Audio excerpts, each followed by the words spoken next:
बिस्मिल्लाहिर्रहमानिर्रहीम।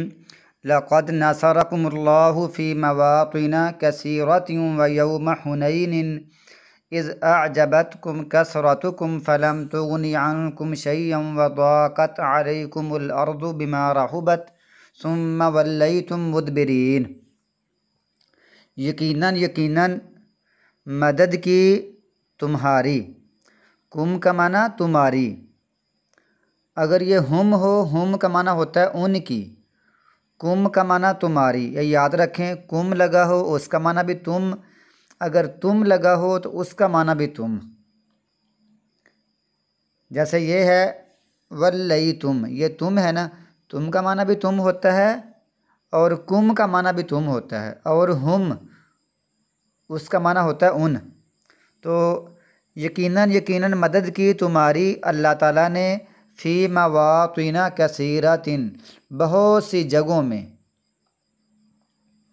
व यौम हुनैनिन, और हुनैन के दिन, इज़ अअजबतकुम कसरतुकुम, जब खुद पसंद बना दिया था तुमको तुम्हारी कसरत ने, तुम्हारी कसरत ने तुमको, अपने आप को बड़ा तुम पसंद करने लगे थे कि हम अब ज़्यादा हो गए हैं।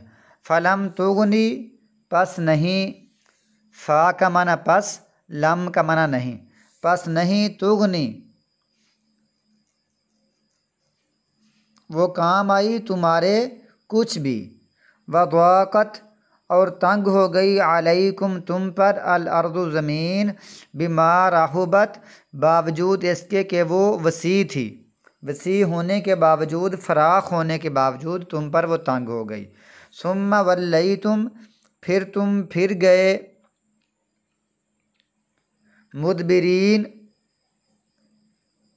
लौटने वाले बनकर, पीठ फेरने वाले बनकर तुम फिर गए। तो यहाँ से अल्लाह ताला ने पहले कुछ इनामात का तज़किरा किया। मसलन बदर में बहुत सारे इनामात, ये सूरह अनफ़ाल के हमने शुरू में पढ़ा क्योंकि ये दोनों सूरतों का एक ही मौजू है। वहाँ फिर जिहाद की तरगीब, फिर कुफ़ार से दोस्ती दूर तरक करने की, छोड़ने की तलकीन, और दुनिया की हर चीज़ पर अल्लाह ताला और उसके रसूल और जिहाद फ़ी सबीलिल्लाह को तरजीह देने की तरगीब। अब इसके साथ साथ अल्लाह ताला ने कुछ मज़ीद इनामात ज़िक्र फरमा दिए हैं, जिसमें है ख़ास तौर पर हुनैन का ज़िक्र किया है। हुनैन, हुनैन का ज़िक्र किया है, मगर हुनैन का ज़िक्र करने से पहले बहुत से गुज़श्ता मौक़ों पर अपने मदद का भी ज़िक्र कर दिया है। यानी हुनैन से पहले पहले अल्लाह ताला फरमाता है मैंने तुम्हारी बहुत सी मौक़ों पर मदद फरमाई, बहुत सी जगहों पर। वो मुख्तलिफ़ आयात आती हैं, जैसे बदर में मदद फरमाई, इसी तरह उहद में मदद फरमाई, इसी तरह हुदैबिया में मदद फरमाई, इसी तरह फ़तह मक्का के दिन मदद फरमाई, इसी तरह यहूदियों के ख़िलाफ़ मदद फरमाई जो सूरह हशर की आयात हैं। सब का ज़िक्र करने के साथ साथ इसी तरह मुनाफ़िकीन से मामलात वगैरह सब इसमें शामिल हैं। ये जगह जगह पर कुरान पाक में मौजूद है, और क्योंकि ये सूरह तौबा है और ये उतरी है 9 हिजरी में, तो गोया कि ये सारे जो इनामात हैं उनको ज़िक्र करने का और ख़ास कर हुनैन का ज़िक्र कर दिया गया है। और हुनैन क्या है? ये एक मक्का मुकरमा और ताइफ़ के दरमियान एक वादी है। मक्का मुकरमा से ताइफ़ जाएं तो दरमियान में एक वादी है जिसका नाम है हुनैन। तो वहाँ रसूलुल्लाह सल्लल्लाहु अलैहि वसल्लम ने फ़तह मक्का जो 8 हिजरी रमज़ान में हुआ था, उसके 1 महीने के बाद शवाल में ही मुसलमानों का मुकाबला करवाया वहाँ के कबीलों से। वो कौन से कबीले थे? हवाज़न, सकीफ़, ये तो बड़े मारूफ़ कबीले हैं। इसी तरह बनु जशम, बनु साद और दूसरे कई कबीले, उनसे मुकाबला करवाया। इज़ आजबतकुम कसरतुकुम, तुम्हारी कसरत ने तुमको खुद पसंद बना दिया था। नबी सल्लल्लाहु अलैहि वसल्लम के साथ 10,000 का लश्कर था, तो उनमें मुहाजिरीन भी थे, अंसार भी थे। जो फ़तह मक्का के लिए आपके साथ मदीना से आए थे ये वो थे, और साथ ही 2,000 आदमी आपके साथ अहले मक्का में से मिल गए थे। तो गोया कि ये लश्कर 12,000 का हो गया था। तो इसमें वो अहले मक्का जो जिसको हम तुलाका कहते हैं, जिसको अल्लाह के नबी ने आज यानी मुआफ़ फरमा दिया था, तो उनमें से भी 2000 साथ शामिल हो गए थे। इस तरह ये कुल लश्कर हो गया 12,000। जब 12,000 हो गया तो उनके मुकाबले में हवाज़न और सकीफ़ वगैरह की तादाद थी 4,000 के करीब करीबन थी। तो मुसलमानों को बड़ा अजीब और एक किस्म का थोड़ा सा बड़ाई उनके दिल में आ गई। हत्ता के बाज़ ने यहाँ तक कह दिया कि आज हम कम अज़ कम अपने थोड़े होने की बिना पर मगलूब नहीं होंगे, आज हम बहुत ज़्यादा हैं। अल्लाह को ये कलमा पसंद ना आया। जाबिर बयान करते हैं कि हम वादी हुनैन की तरफ चले तो हम तिहामा की वादियों में से एक वादी में उतरे। ये जो इलाका है ना, इसको तिहामा कहते हैं। तो तिहामा की वादियों में उतरे और वादी बड़ी वसी थी, बड़ी वसी और अरीज़ा वादी थी, और उसमें ऊपर नीचे टीले बने हुए थे और छोटी छोटी ढलवानें भी बनी हुई थी। हम ऊपर चढ़ते नीचे उतरते हुए आगे की जानिब बढ़ते रहे और लड़कते जा रहे थे। अभी सुबह का अंधेरा ही था। दुश्मन हमारे मुख्तलिफ घाटियों, किनारों और तंग गुज़रगाहों में बड़े इत्तेफाक और मुकाबले की तैयारी के साथ छुपे हुए थे। अल्लाह की कसम, हमें उतरते उतरते पता ही ना चला कि दुश्मन ने मिलकर इस तरह हमला किया जैसे एक आदमी करता है। उतरते रहे, उन्होंने ऐसे हमला किया जैसे एक आदमी नहीं अकेला हमला करता। ऐसे उन्होंने बड़ी तरतीब से यकदम हमला किया। और दूसरी रिवायत में आता है कि वो बहुत ही अच्छे निशानाबाज थे। इन्होंने तीरों की बौछार कर दी। लोग शिकस्त खाकर वापस पलटे और भागे जाते थे और कोई किसी को मुड़कर नहीं देखता था। रसूल करीम जनाब मोहम्मद रसूलुल्लाह सल्लल्लाहु अलैहि वसल्लम दाएं तरफ एक जगह हो गए। फिर फरमाया, लोगो मेरी तरफ तवज्जो करो, मेरी तरफ आओ, मैं रसूलुल्लाह हूँ, मैं मोहम्मद बिन अब्दुल्ला हूँ। कहीं से जवाब नहीं आ रहा था। ऊँट एक दूसरे पर गिरते पड़ते भाग रहे थे। लोग इधर उधर निकल गए सिवाय मुहाजिरीन और अंसार के एक गिरोह के और आपके ख़ानदान के लोगों के, जो ज़्यादा ना थे। आपका ख़ानदान और मुहाजिरीन अंसार में से कुछ लोग बाकी बच गए। अबू बकर और उमर रिज़वानुल्लाहि अलैहिम अजमाइन रज़ियल्लाहु अन्हुमा आपके साथ डटे हुए थे, और आपके ख़ानदान वालों में से अली बिन अबी तालिब रज़ियल्लाहु ताला अन्हु, अब्बास बिन अब्दुल मुत्तलिब आपके चचा रज़ियल्लाहु ताला अन्हु, उनके बेटे फ़ज़ल, अब्बास के बेटे फ़ज़ल, और इसी तरह अबू सुफ़ियान बिन हारिस रज़ियल्लाहु ताला अन्हु, और इसी तरह ऐमन बिन उबैद जो उम्मे ऐमन के बेटे थे, और उसामा बिन ज़ैद रज़ियल्लाहु ताला अन्हु, ये आपके साथ थे। और कुछ मुहाजिरीन थे और कुछ अंसार और भी थे। तो हज़रत अब्बास जो अल्लाह के नबी के चचा हैं, वो बयान करते हैं कि मेरी आवाज़ बहुत बुलंद थी, इस वजह से रसूल करीम ने मुझे हुक्म फरमाया, ऐ अब्बास कीकर के दरख्त वालों को बुलाओ। कीकर के दरख्त वालों को, ये वही लोग थे जिन्होंने सुलह हुदैबिया के मौका पर दरख्त के नीचे बैठकर बैत की थी, तो उनको बुलाओ, उनको आवाज़। चाचे मैंने बुलंद आवाज़ से पुकारा कि बैत रिज़वान वालो तुम कहाँ हो, आओ। अल्लाह की कसम, इन लोगों ने जब मेरी आवाज़ सुनी तो वो उन्होंने कहा, हम हाज़िर हैं, हम हाज़िर हैं। कहते हुए इस तरह दौड़े जिस तरह के गाय अपने बच्चे की तरफ दौड़ती है। हज़रत अब्बास फरमाते हैं रज़ियल्लाहु ताला अन्हु कि इसके बाद रसूलुल्लाह सल्लल्लाहु अलैहि वसल्लम ने कंकर पकड़े और दुश्मनों की तरफ फेंक दिए।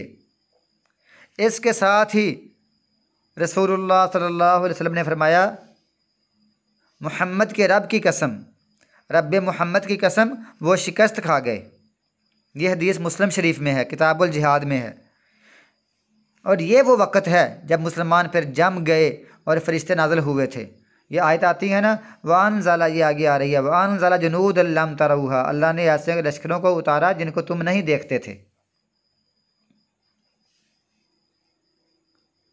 सुम्मा अंज़लल्लाहु सकीनतहु अला रसूलिही, फिर नाज़िल कर दी अल्लाह ताला ने अपने सकीनत अपने रसूल पर और मोमिनों पर। वानज़ला, और नाज़िल किए जुनूदन, ऐसे लश्कर, लम तरऊहा, तुम उनको नहीं देखते थे। वअज़्ज़बल्लज़ीना कफ़रू, और अज़ाब दिया उन लोगों को जिन्होंने कुफ़र किया। वज़ालिका, और ये जज़ा है काफ़रों की।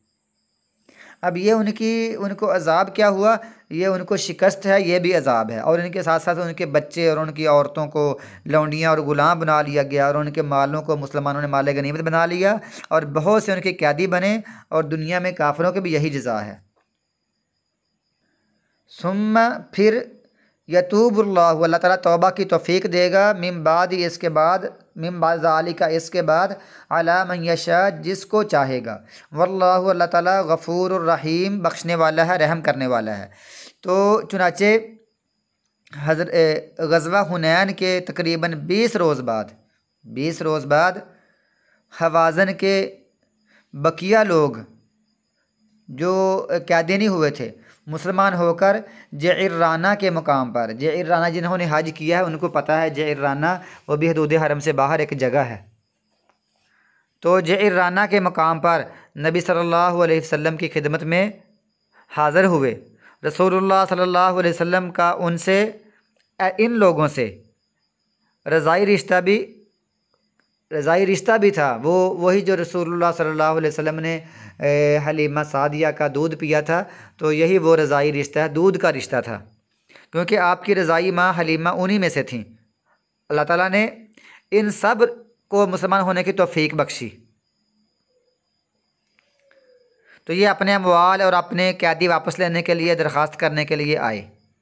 आपने फरमाया तुमने आने में देर कर दी है, मैंने गनीमत तकसीम करने से पहले तुम्हारा बहुत इंतज़ार किया, अब तुम देख रहे हो ये लश्कर मेरे साथ है, अब एक चीज़ का इंतखाब कर लो, या अपने माल वापस ले लो या कैदी वापस ले लो। उन्होंने कहा आप हमारे कैदी आज़ाद कर दें, तो माल उन्होंने फिर नहीं मांगा, सिर्फ कैदी आज़ाद कर दें। चनाचे रसूलुल्लाह सल्लल्लाहु अलैहि वसल्लम ने इनके कैदी, औरतें, बच्चे सब मिलाकर 6000 थे, सब मुसलमानों को तरगीब दिलाकर आज़ाद कर दिया। ये मैंने पहले भी एक दफ़ा वाक़या बयान किया था कि सब ने रसूलुल्लाह सल्लल्लाहु अलैहि वसल्लम ने अपने सहाबा कराम को तरगीब दिलाई, उबारा, तो उन्होंने आपकी बात को मान लिया, तो सब को आज़ाद कर दिया। अलबत्ता जो माल गनीमत था वो वापस नहीं किया। ये हदीस बुखारी शरीफ में है, वहाँ एक जगह पर मैंने इसको बयान किया था।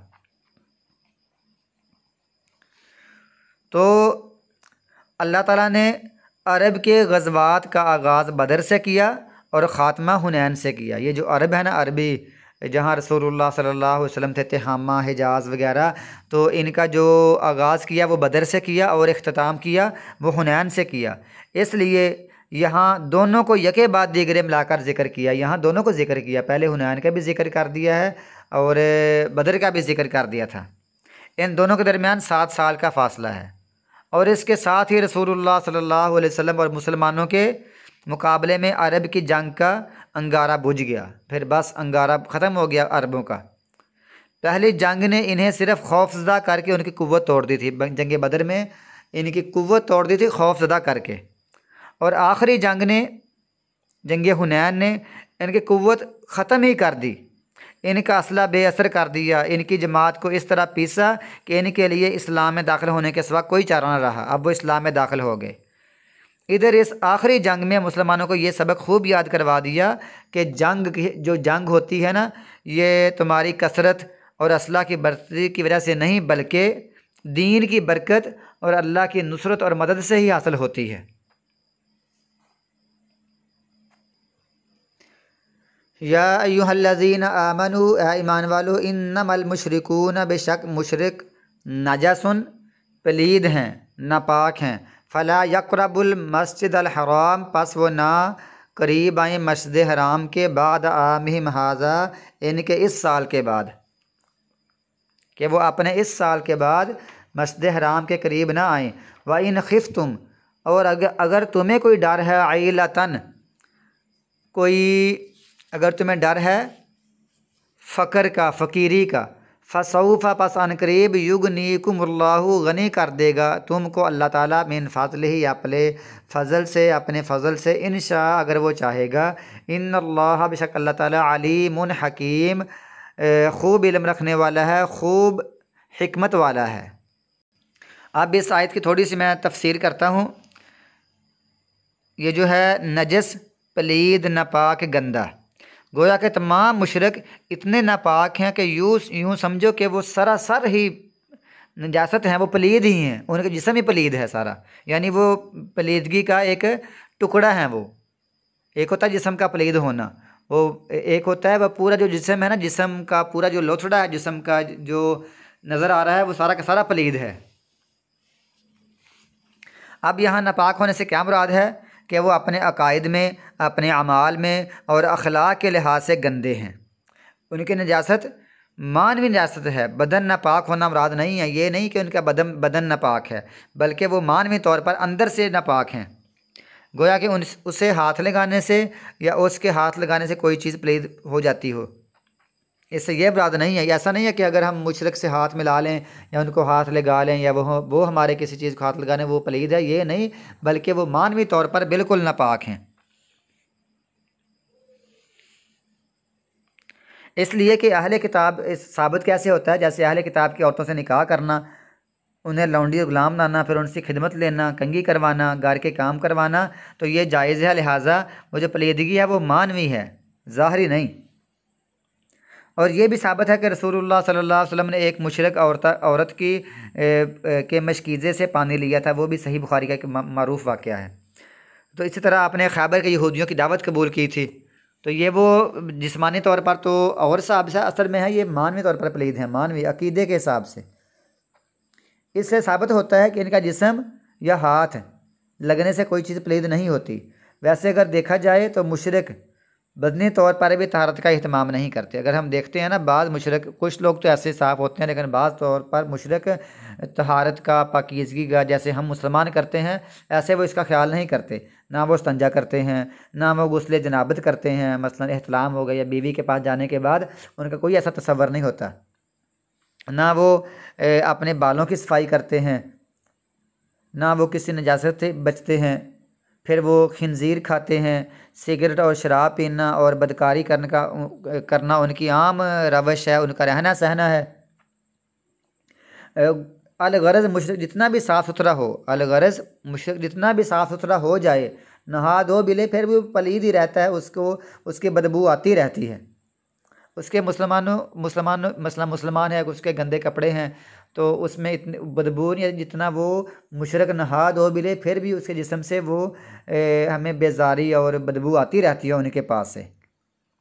इसी तरह जो बंदा बेनमाज मुशरक है, काफिर है, तो उसका मतलब भी ऐसे ही होता है। लेकिन अगर वो तौबा कर ले तो फिर उसके जिस्म में ऐसी कोई बदबू महसूस नहीं होती। वरना जो बेनमाज है, कभी मस्जिद में नहीं दाखिल हुआ, तो उससे भी बेजारी बंदे को होती है, आवाज़ारी आती है उससे।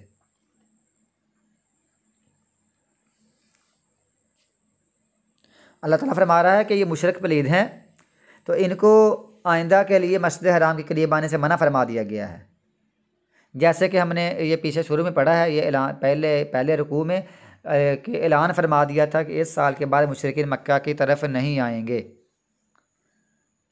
उनसे, बल्कि ऐलान ला ताल्लुकी है। यहाँ फरमाया इस साल के बाद कोई मुशरिक यहाँ नहीं आएगा। और करीब आने से मुराद यह है कि गैर मुस्लिम का दाखिला पूरे हरम मक्का में मना है। जैसे रसूलुल्लाह सल्लल्लाहु अलैहि वसल्लम ने फरमाया था, हमारे इस साल के बाद हमारी इस मस्जिद में ज़िम्मी, जिसकी हमने हिफाजत का ज़िम्मा लिया हुआ है, और ख़ादिम के सिवा कोई ना आए। अच्छा, अब ये दोनों रवायतें जो हैं,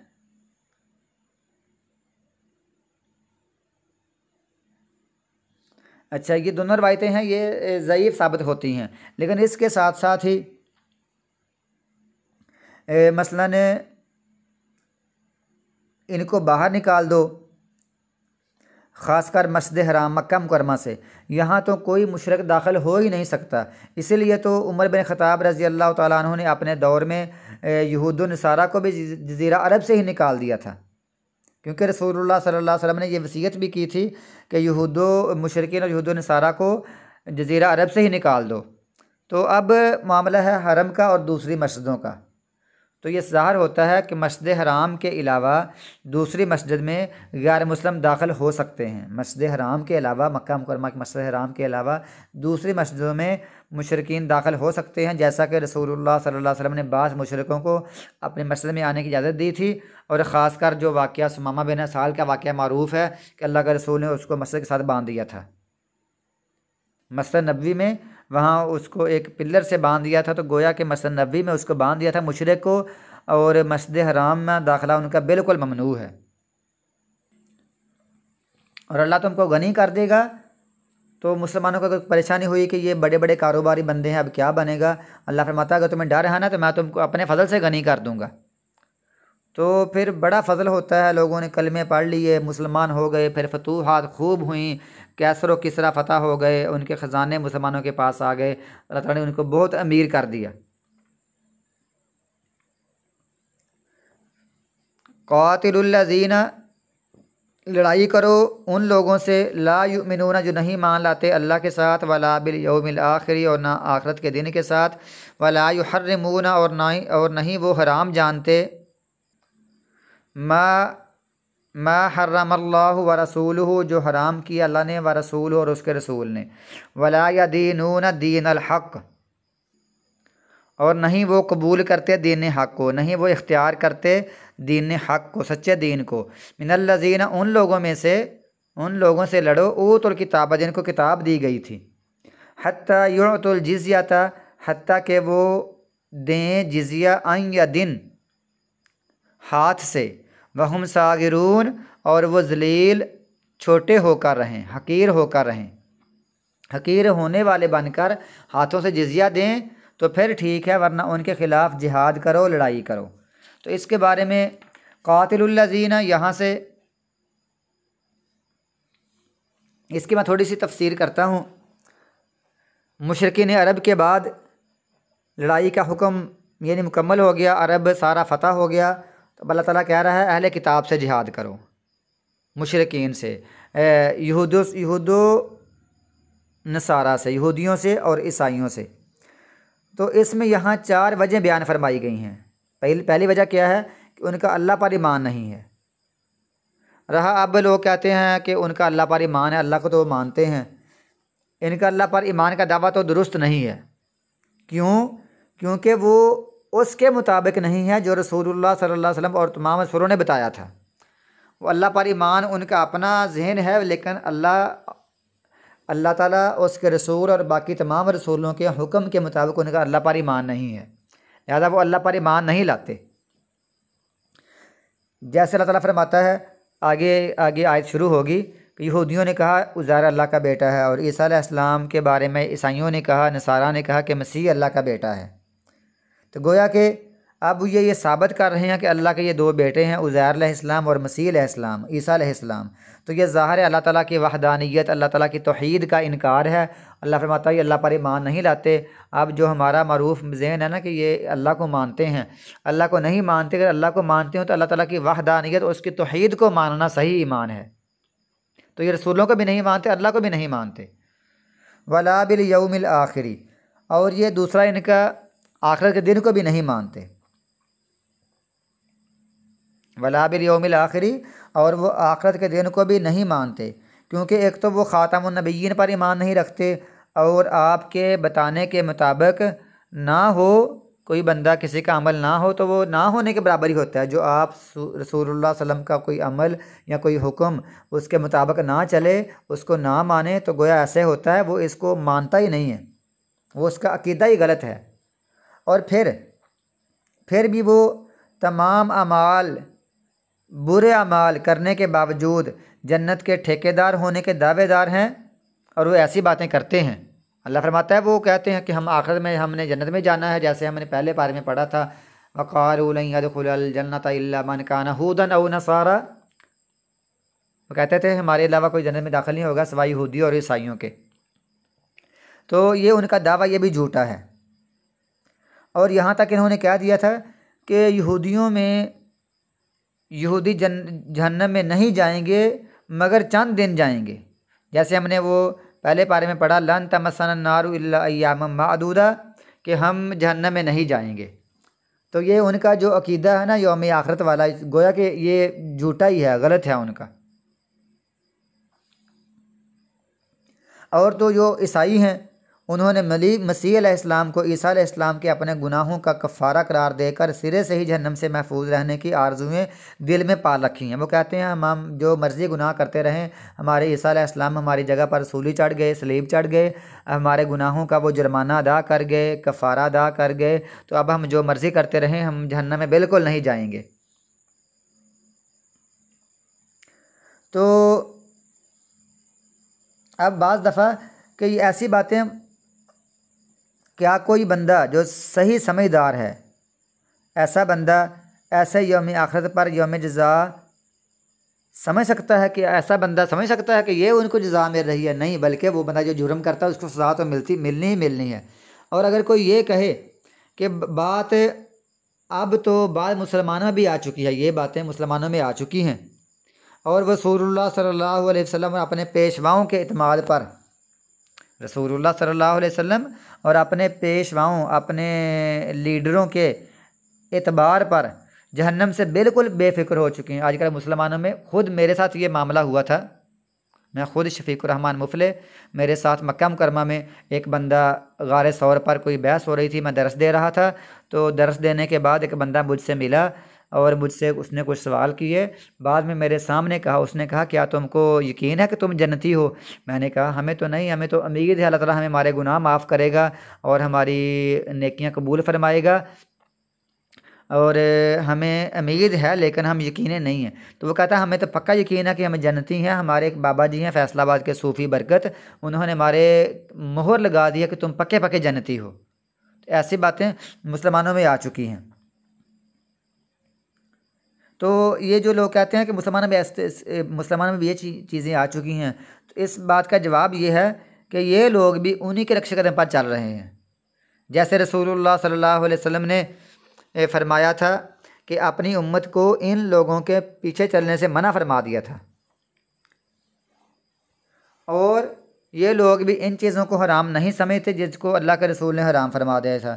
रसूलुल्लाह सल्लल्लाहु अलैहि वसल्लम पर तो उनका ईमान ही नहीं है, उनका भी नहीं है। और ये जो लोग आजकल के हैं, कहते हैं कि हम कलमा पढ़ने वाले हैं, कि लेकिन रसूलुल्लाह सल्लल्लाहु अलैहि वसल्लम की हराम पदा चीज़ों को नहीं मानते, तो ये भी उनकी तरह ही हैं। बल्कि ये जो ईसाई और यहूदी हैं, ये अगर कोई तौरात में और इंजील में चीज़ हराम आई है उसको भी नहीं मानते। तौरात में, इंजील में कुछ चीज़ें हराम होती हैं ना, ये यहूदी तौरात को भी नहीं मानते, ईसाई इंजील को भी नहीं मानते। बस इनका दावा ही ऐसे है, वरना ये मानते वगैरह नहीं है। मसलन उस वक्त इन्होंने सूद को हलाल करार दे लिया था, और लोगों का माल खाना उन्होंने अपने लिए जायज़ करार दे लिया था। इसी तरह ईसाइयों ने रहबानियत ये होती है कि बंदा दुनिया के कारोबार को, शादी को छोड़कर, शादी दुनिया के मामलात को छोड़कर अलग थलग जंगलात में चला जाए और अपनी ज़िंदगी वहाँ गुजार दे, तो ये रहबानियत है। जबकि इस्लाम में शादी भी है, इस्लाम में कारोबार भी है, बीवी का भी हक़ है, बच्चों का भी हक़ है, अपनी आँखों का भी हक़ है, सोना भी है, नींद भी पूरी करनी है, रेस्ट भी करना है, कारोबार भी करना है, ये इस्लाम है। और इन लोगों ने ख़ुद अपने ऊपर रहबानियत को मुसल्लत कर लिया था। इन्होंने दुनिया की जो नेमतें हैं, अल्लाह ताला की तरफ से नेमतें आती हैं, उनको खाना इस्तेमाल करना छोड़ दिया था, और इन्होंने शादियाँ करना छोड़ दी, और ये जंगलात में चले गए और दुनिया से बिल्कुल अलग थलग हो गए। इन्होंने ख़ुद ईजाद कर लिया था। तो ये नहीं मानते ना इस्लाम, ये आप अल्लाह ताला की बातों को नहीं मानते, अपने अम्बिया की बातों को नहीं मानते। और इसी तरह ये आजकल ये इन्होंने हम जिन्स परस्ती को जायज़ करार दे लिया है। कहते हैं ये जायज़ है, ये आज़ादी है, ज़हनी आज़ादी है, बंदे की मर्ज़ी है, जिस बंदा जिससे मर्ज़ी अपने तल्लुकात कायम करे, जो मर्ज़ी करे। तो इन्होंने कभी भी अल्लाह को और रसूलों को मानते ही नहीं है। ये अल्लाह फरमाता है तुम इन लोगों से लड़ो। वला युहर्रिमूना मा हर्रमल्लाहु, और नहीं वो हराम जानते जिनको अल्लाह ने हराम किया और उसके रसूल ने हराम किया, और ये दीन हक़ को कबूल भी नहीं करते। अच्छा, अब अल्लाह ताला ने मुसलमानों को अहले किताब से लड़ने का हुक्म दे दिया है। ये बात 9 हिजरी की है। आपने रूमियों के ख़िलाफ़ जिहाद की तैयारी की। रूमी मतलब जो तबूक जो हुई थी, लोगों को इसके लिए दावत दी। मदीना के इर्द गिर्द भी लोगों को बुला लिया। तकरीबन 30,000 मुजाहिद सहाबा कराम को लेकर रसूलुल्लाह सल्लल्लाहु अलैहि वसल्लम रवाना हुए। मदीना के और इर्द गिर्द के मुनाफिकीन वो पीछे ही रह गए, मुनाफिक नहीं गए, सिवाय चंद मुसलमानों के, जिसके हम ये सूरत तौबा के आखिर में आएगा 3 सहाबा कराम का वाक़या। तो वो 3 बंदे बचे। अच्छा, वो मुखलिस मुसलमान थे और बाकी ये लोग, बाकी मुनाफिक पीछे रह गए। आप सल्लल्लाहु अलैहि वसल्लम ने उधर का रुख किया, रूमियों का, जिनके मुल्क का नाम शाम था। तो तबूक पहुँचे, तकरीबन 20 दिन वहाँ ठहरे, मगर वो ईसाई रूमी मुकाबले में ना आए और आप इस इलाके से के लोगों से मुआहदे करके वापस आ गए। ये मैंने मुख्तसर बयान कर दिया है। इसके बाद खुलाफाए राशिदीन ने, बाद में बनु उमैया ने, फिर बनु अब्बास ने और बाकी दूसरे खुलाफा ने, ये सब खुलाफा ही होते हैं। खुलाफा और बादशाह की अलग अलग नहीं डेफिनेशन करनी चाहिए, बल्कि खुलाफा और बादशाह, जैसे अमीर मुआविया रज़ी अल्लाह ताला अन्हु और बाद के जो खुलाफा थे, बनु अब्बास के, बनु उमैया के, इस तरह हज़रत हसन, यानी जो सारे खुलाफा और बादशाह एक ही होता है। तो ये सिलसिला जारी रखा, तो ये लड़ते रहे, मुसलमानों को खूब इज़्ज़त मिली और गलबा भी अता फरमाया। और यहाँ तक कि मशरक़ से मगरब तक, यहाँ तक कि मशरक़ से मगरब तक इनकी हुकूमत रही। अल्लाह फरमाता है कि कब तक लड़ना है, हत्ता युअतुल जिज़्या, हत्ता कि वो जिज़िया अता करें, मिन अन या दिन अपने हाथ से अदा करें, वहम सागिरुन, और वो छोटे बनकर रहें, जलील बनकर रहें। इससे मालूम होता है जिहाद का मकसद क्या है। इनको तलवार के ज़ोर से मुसलमान बनाना नहीं है, बल्कि अगर वो इताअत कबूल कर लें और जिज़िया देते रहें तो वो अपने दीन पर रह कर ज़िंदगी अमन से गुजार सकते हैं। तलवार के ज़ोर पर कलमा पढ़ाना इस्लाम का मकसद नहीं है, बल्कि अमन से रहें तो ठीक है, जिज़िया देते रहें तो ठीक है। इसके बदले में फिर क्या होगा, इस्लामी हुकूमत इनके जान और माल की हिफाजत करेगी, उनकी ज़िम्मेदार होगी। यहाँ सिर्फ अहले किताब से जिज़िया लेने का जिक्र है, सिर्फ अहले किताब से। यानी अहले किताब के सामने 3 रास्ते हैं। पहले नंबर पर मुसलमान हो जाएं, नंबर 2 जिज़िया देकर मातहती कबूल कर लें, नंबर 3 या फिर लड़ने के लिए तैयार हो जाएं। और बाकी जो दूसरे काफिर होते हैं, जो अरब के मुशरिकीन के लोग थे, उनके सामने 2 रास्ते थे। ये था अहले किताब के लिए 3 चीज़ें, और जो मुशरिकीन थे उनके लिए दो चीज़ें थी। वो क्या था, इस्लाम कबूल करें या कत्ल कर दिया जाएंगे। नंबर 3 उनका मामला ये था, या फिर वो अरब से निकल जाएं। तो इसी तरह का मामला रसूलुल्लाह सल्लल्लाहु अलैहि वसल्लम ने, जो मजूसी थे ना, मजूसी आग की पूजा करने वाले, उनसे भी यही मामला किया था अहले किताब वाला, कि या वो इस्लाम कबूल करें या वो जिज़िया दें या फिर वो लड़ने मरने के लिए तैयार हो जाएं। अब दुनिया के जो बाकी मुशरिकीन के मुतल्लिक़ है, दुनिया के बाकी मुशरिकीन, इसके मुतल्लिक़ तारीख़ इस्लाम में मुशरिकीन अरब वाले सलूक का कहीं ज़िक्र नहीं है। मसलन ये हिंदू हैं इंडिया के, तो इनके साथ कैसा मामला करना है अगर हम इनसे लड़ना है, तो इनका जो मामला है ना वो मुशरिकीन अरब का नहीं है, इनका अलग मामला है, कहीं इसका वाज़ेह ज़िक्र नहीं आता है। मसलन हिंदू होते हैं, बुद्ध मत होते हैं और बुत परस्त होते हैं, तो मुसलमानों ने इन्हें भी अपने राया बनाकर उनसे बेहतरीन सलूक किया है। तो गोया कि इनके लिए भी 3 ऑप्शन हैं, इस्लाम कबूल कर लें, ये जिज़िया देकर रहें तो हम इनकी मालो जान की हिफाजत करेंगे, या फिर तीसरा मकसद ये है कि अगर नहीं तो फिर इनसे लड़ाई करना पड़ेगी।